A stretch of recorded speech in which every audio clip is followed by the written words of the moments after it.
আসসালামু আলাইকুম দর্শকবৃন্দ, আমি বাঘু। আজ আমি তোমাদের নিয়ে চলেছি আমার ঘর, এই বিশাল রহস্যময় জঙ্গলের ভিতর। আজ তোমরা দেখবে জঙ্গল আমার চোখে। চলো শুরু করি। ওই যে ওরা আমার প্রতিবেশী। প্রতিদিন ভোরে ওদের ডাকেই ঘুম ভাঙে।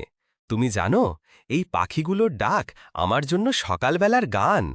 এই ঝর্ণাটা আমার প্রিয় জায়গা। গরমের দিনে এখানেই আমি স্নান করি, আর কখনো কখনো শিকারের জন্য অপেক্ষা করি। জল কিন্তু খুব ঠান্ডা।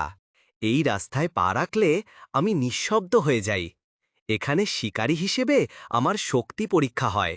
তবে আজ আমি তোমাদের গাইড, শিকারী নয়। আজ এখানেই শেষ। জঙ্গল আমার ঘর, আর আজ তোমরা আমার অতিথি ছিলে। ভালো লাগলে সাবস্ক্রাইব করতে ভুলো না। আবার দেখা হবে পরের অভিযানে।